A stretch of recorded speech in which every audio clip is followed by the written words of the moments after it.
noche en Desde las Cámaras hablaremos de uno de los proyectos emblemáticos de este sexenio, el Tren Maya. En el estudio nos acompaña el senador Ovidio Peralta de Morena para decirnos qué sigue después de declarar esta obra prioritaria y de seguridad nacional. Y analizaremos la discusión en torno a la reforma electoral. El secretario de esta comisión, el diputado Hamlet García Almaguer, en entrevista.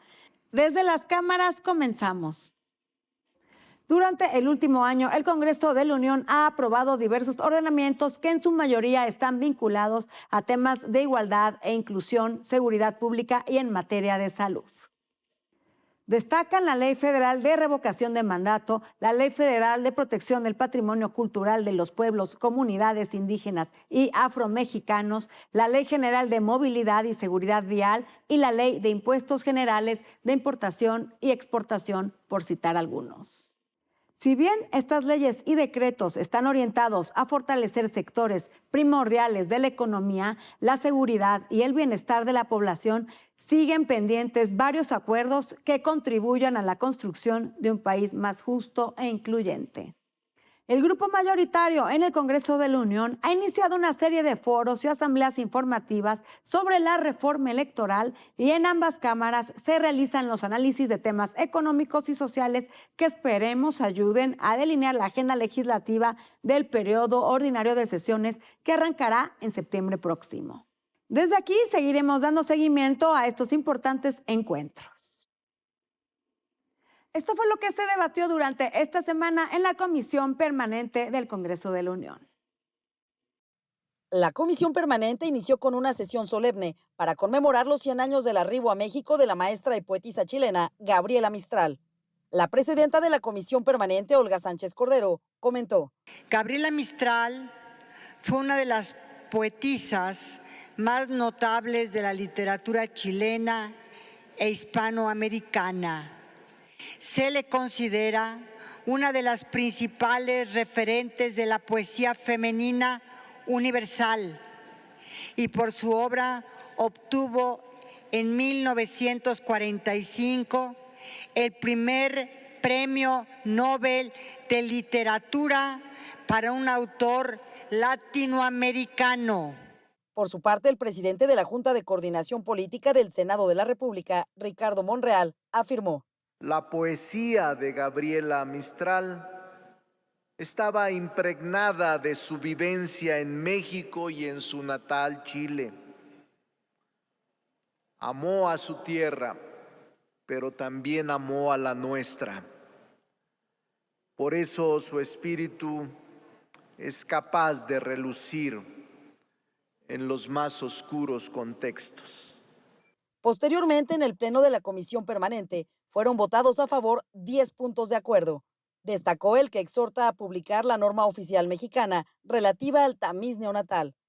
Si no se realiza esta prueba, se corre el riesgo de no detectar al menos 6 enfermedades graves, como es el hipotiroidismo congénito, que si no es detectado ni tratado desde los primeros días de su nacimiento, entonces habrá daños neurológicos irreversibles caracterizados con retraso mental. También un punto de acuerdo por el que se exhorta a fortalecer las acciones para el combate a la adicción al fentanilo. Si el fentanilo se arraiga como sustancia de abuso en nuestro país, el panorama será desolador. Debemos mirarnos en el espejo de nuestro vecino del norte para vislumbrar lo que podría ser el futuro de México en 2021.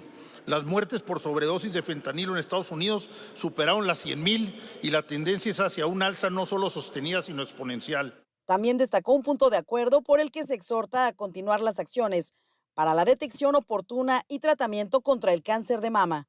Resulta sumamente preocupante que el país no cuente con una norma actualizada para la prevención, diagnóstico, tratamiento, control y vigilancia epidemiológica del cáncer de mama que permita a las pacientes mejorar su calidad de vida o desenlace. Finalmente se levantó la sesión y se citó para el miércoles 27 de julio a las 11 horas. Desde las cámaras, Claudia Ivette García. Y ahora vamos con la entrevista que nos preparó nuestro compañero Víctor Sánchez Baños al diputado Hamlet García, quien es secretario de la Comisión de Justicia, para platicar sobre la reforma política electoral. Solo hay una propuesta de reforma electoral que estaría en discusión en el Congreso en los próximos días, y es la de Morena. ¿Pero qué implica esa reforma impulsada por el presidente Andrés Manuel López Obrador? ¿Cuál será el destino de las autoridades actuales en materia electoral? ¿Cuál es el monto de los ahorros al terminar esos mini INES en cada uno de los estados? ¿Bajo qué esquema morenista los funcionarios electorales deberán el puesto a las fuerzas políticas que los propusieron?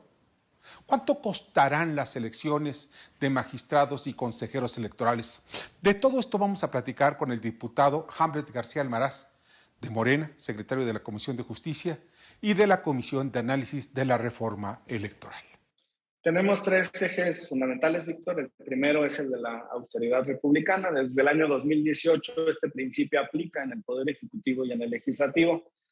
Recordar que en nuestro caso, por ejemplo, de la Cámara de Diputados, se quitaron los seguros de gastos médicos mayores, los automóviles con el chofer asignado, vales de gasolina, de despensa o también la telefonía celular, reducción en el número de asesores y de gastos en general. Y nosotros creemos que este principio se puede aplicar también en los órganos electorales, tanto en el instituto como en el tribunal. Y en lo que se replican las 32 entidades federativas, en cada entidad hay un instituto electoral local, un INE, también denominados OPLES, que en su conjunto le cuestan al pueblo de México 13,261 millones de pesos. Yo soy de Guadalajara, Jalisco. El presupuesto de Guadalajara, la segunda ciudad más grande del país, para este año es de 9,800 millones de pesos. Eso significa que los mini-INES cuestan más que el presupuesto total de la segunda ciudad, con todos los servicios que ello implica, agua, alumbrado y demás. El segundo eje, en este caso, Víctor, es el de la reducción de los congresos, tanto el Senado de la República, que pasaría de 128 a 96 senadores, de la Cámara de Diputados de 500 a 300, pero también en los congresos locales de las entidades federativas. En el país más o menos tenemos 1,500 diputados locales y con la reducción, con la propuesta del presidente, llegaríamos a un recorte de 459 diputados, cerraríamos cerca de 1,000 a nivel local, con un criterio por población en cada entidad federativa. También se reduce el tamaño de los cabildos, hay cabildos muy grandes. Los cabildos, por ejemplo, en la zona metropolitana de Guadalajara tienen más de 20 integrantes. En el caso de Monterrey, me parece, llegan a casi 30 integrantes. Propuesta del presidente, los cabildos más grandes tendrían solamente 9 integrantes y todo esto pues genera el ahorro acumulado que te mencionaba de 50,000 millones de pesos aproximadamente. El tercer eje que ha causado también mucho interés es el método de designación de consejeros y de magistrados de nuestras autoridades jurisdiccionales y administrativas en materia electoral. El límite para aprobar la reforma constitucional en la Cámara, en el Senado y en 17 congresos de las entidades federativas se vencería más o menos en el verano del año 2023, así que tenemos un año completo para la discusión. Eso no significa que vayamos a agotar todo el plazo. No necesitamos a los legisladores de oposición, sino a la ciudadanía. Informarle al pueblo de México que ellos vean si la reforma es pertinente o no, y en ese caso que se lo comuniquen a sus legisladores y les pidan que voten a favor de esta iniciativa presidencial. Si no lo hacen, las cosas son muy claras. El pueblo de México va a valorar la actuación de sus legisladoras y legisladores, y el momento de la evaluación va a ser en las urnas. Si los legisladores votan en contra de que se reduzca el financiamiento a partidos políticos, si los legisladores del PAN o del PRI votan en contra de que se reduzca el tamaño de los congresos y de destinar esos recursos al pueblo de México, pues yo estoy seguro que el pueblo de México se los va a cobrar en las urnas. Un país con conectividad es un país que avanza. ¿Y qué se propuso en el foro de telecomunicaciones en Cámara de Diputados? Ya está aquí con nosotros Alicia Salgado para platicarnos sobre el tema. Hola, Alicia. ¿Cómo estás? Me da muchísimo gusto de saludarte, Adriana, y también a todos los amigos de la audiencia. Fíjate que es interesante. El pasado 13 de julio, el diputado Víctor Fuentes, el presidente de la Comisión de Comunicaciones y Transportes de la Cámara de Diputados, invitó no solamente a diputados, sino también a senadores, todos ellos integrantes del grupo parlamentario del PAN. Me llamó la atención, esto pues pasa por el chisme, que estaba integrado Gustavo Madero. Ya ves que él se salió y se fue al grupo independiente, ¿no?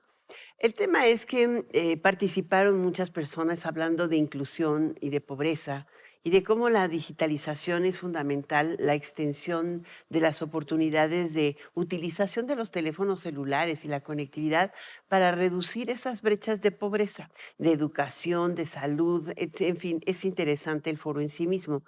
Pero hubo una participación que en particular ha generado una polémica, guau, genial, que fue la del director de Altán Redes, la red mayorista. Él es Carlos Lerma, porque habló o dio a conocer algunos de los elementos que a veces a nosotros nos pasan desapercibidos, informando cómo fue lo que en el mercado se conoce como el rescate del Estado de Altán. En realidad se inyectaron cerca de 500 millones de dólares de fondos de los bancos de desarrollo, de los 3 principales bancos de desarrollo, para recapitalizar a la empresa. Hubo una dilución de algunos de los accionistas, no de todos. Estuvo en proceso de concurso mercantil durante mucho tiempo y nadie sabía más de eso. O sea, que se nombró un nuevo consejo de administración y que llegaron en una nueva estructura. Lo cierto es que dijo que esta inyección de capital lo que hace es poner en punto de equilibrio a la empresa, pero no le da sostenibilidad. Esto es, se necesita un cambio de ley, dijo Carlos Lerma, a la ley de telecomunicaciones. O sea, es una ley que nadie quiere abrir porque implicaría también revisar las preponderancias en telecomunicaciones y muchas cosas más. Y dijo que la razón de esto es porque ellos no podrán alcanzar la meta del 85% o del 100% de cobertura mientras se le considere por población cubierta. Entonces simplemente tú extiendes la red y te cuenta, si la entiendes en la Ciudad de México, perfecto. Pero esto mata la idea original de la red. Esa red tiene que ir a los lugares donde no van las redes comerciales. Así se estableció en la Constitución. Y el segundo cambio que está proponiendo es que pueda ir a vender al primer piso, o sea, directo al público, como si fuera una de las redes, uno de los operadores que te presta a ti el servicio de telecomunicaciones. Dices, tampoco entonces, ¿para qué se llama red mayorista? Es claro, un único ejercicio en el mundo al que le metiste el espectro de 600 MHz, 600, 700 del dividendo digital, que se ha aprovechado íntegramente sin pagar un solo derecho al Estado. Se le renta gratis prácticamente y pues es con el objeto de que llegue a la punta de la sierra o a los lugares de no conectividad de las zonas urbano-marginales. En consecuencia, está abierta esa posibilidad, la puso allí. Decían que es muy probable que el Ejecutivo realice una propuesta de reforma a la Ley de Telecomunicaciones, a la ley. Creo que no le alcanza para la Constitución, pero esto que pedía Lerma es constitucional. No solamente es de la ley. En fin, yo pongo este tema bajo la lupa desde las cámaras. Gracias, Alicia, por estar con nosotros. Gracias a ti, Adriana. Veamos cómo avanzan los congresos locales con la diputada local Tonantzin Fernández, quien es vicepresidenta de la COPECOL. Nuestra compañera Claudia Ibet platicó con ella. La diputada del Congreso de Puebla, Tonantzin Fernández, fue nombrada recientemente vicepresidenta regional de la Conferencia Permanente de Congresos Locales, COPECOL.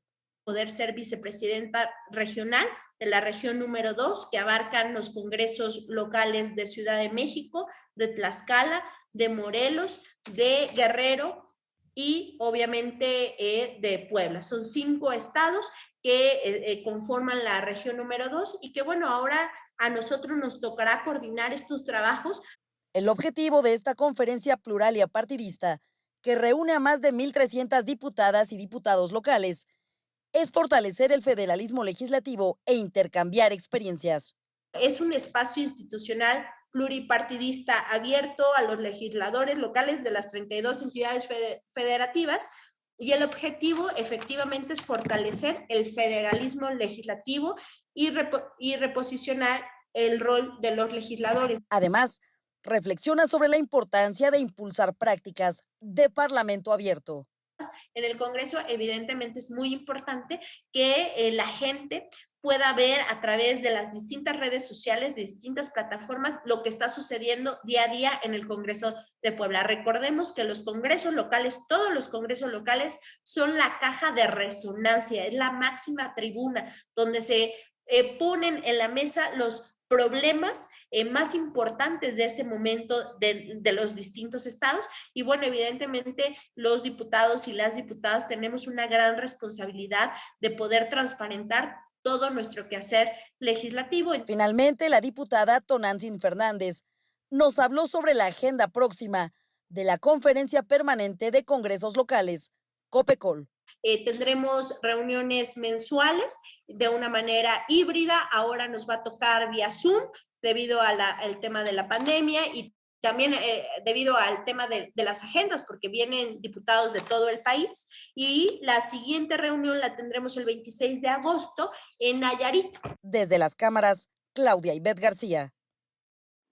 Vamos a un corte comercial y no se vaya porque en nuestro regreso platicaremos con el senador Ovidio Peralta sobre el Tren Maya, obra declarada como prioritaria y de seguridad nacional. Pues este tren, que son 1.550 kilómetros de vías férreas, pues va a conectar grandes urbes, grandes ciudades como son Cancún, como son Mérida, como son a lo mejor Palenque, que tenían mucha importancia turística, con otros espacios, con otros lugares donde muchas personas, comunidades indígenas y personas que viven a lo largo y ancho de estos 1.500 kilómetros van a poder tener acceso a un medio de transporte más económico.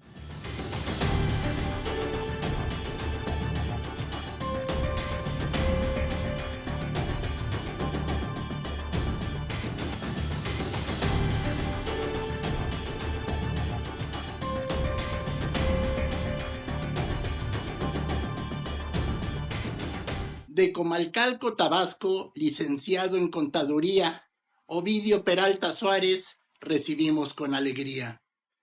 Del desarrollo económico hablará nuestro invitado y de otras iniciativas que propone en el Senado. En generación de empleos no tiene falla. Para las zonas marginadas, gracias al Tren Maya.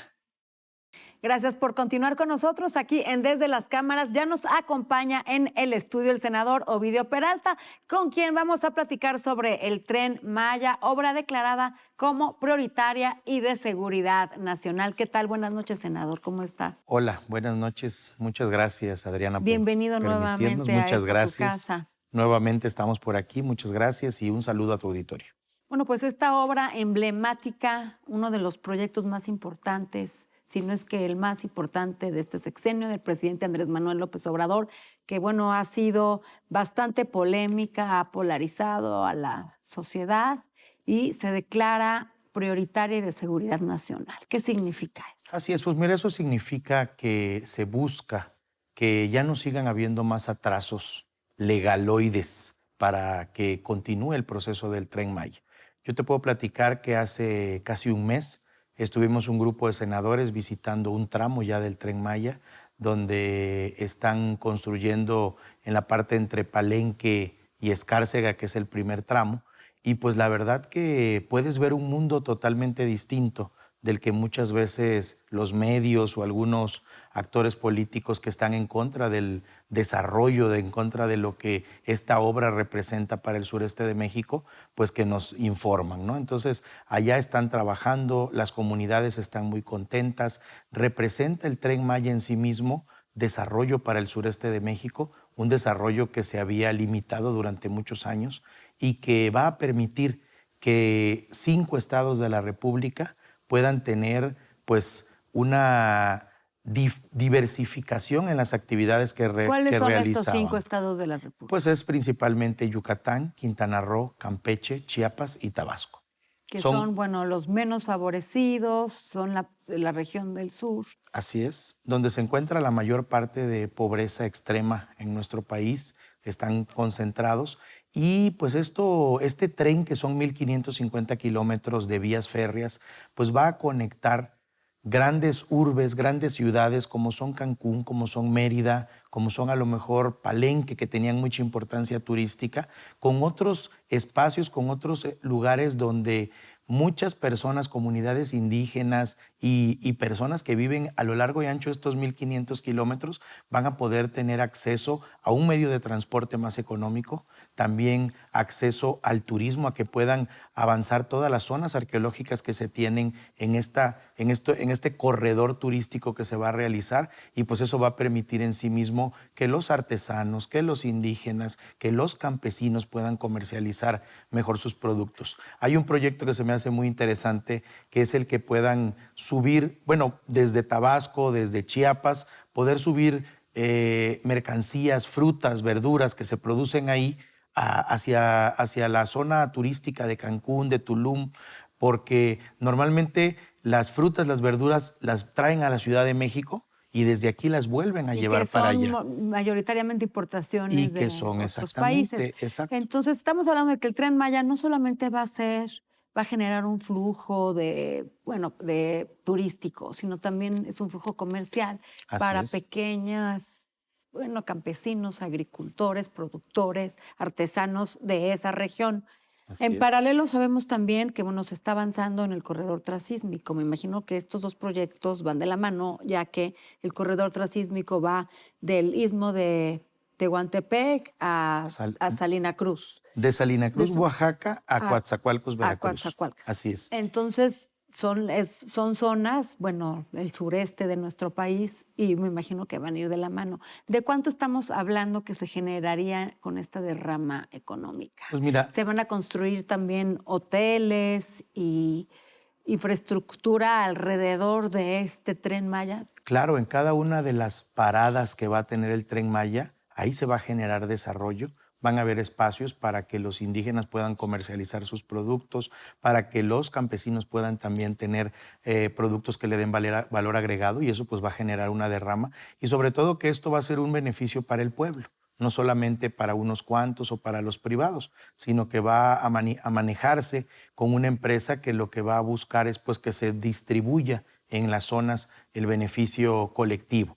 Y también, pues obviamente, la construcción del Tren Maya va a generar casi 500,000 trabajadores, empleos directos y aparte los indirectos en la zona. Entonces, tiene que estar listo para diciembre del próximo año. Ahorita están ampliándose los tramos, las capacidades de construcción que están teniendo las empresas que tienen asignados estos contratos, y pues van a todo vapor. Y ya el primer tren que les van a entregar llega en junio del próximo año para empezar a hacer las pruebas y estar listos en diciembre del 2023 ya con el recorrido que se tiene que hacer. Senador, un tema que nos inquieta a los mexicanos es el daño medioambiental.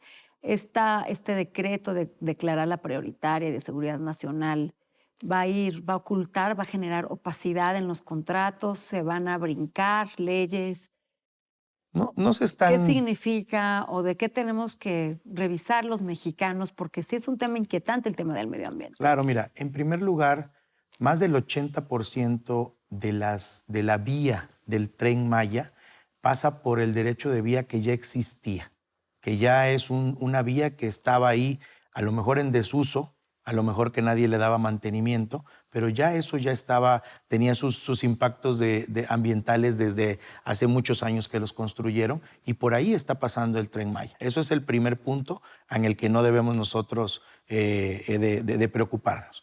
Y el resto viene una afectación que son unas hectáreas, que creo que son como 280 hectáreas aproximadamente, de selva baja. No es una selva que esté, digamos, el presidente lo ha dicho en algunas ocasiones, que nosotros lo conocemos allá en Tabasco como acahuales, que es un terreno que a lo mejor era un pastizal, pero como no había dinero para invertirle, se dejó perder y crecieron arbustos. También se ha dicho que se está haciendo una reforestación. Con el programa Sembrando Vida se están repobrando 450,000 hectáreas. Son millones de árboles que se van a reforestar en estos 5 estados, que eso va a traer mucho mayor beneficio que estas 280 hectáreas que bien pudieran ser afectación, si así le quisiéramos llamar.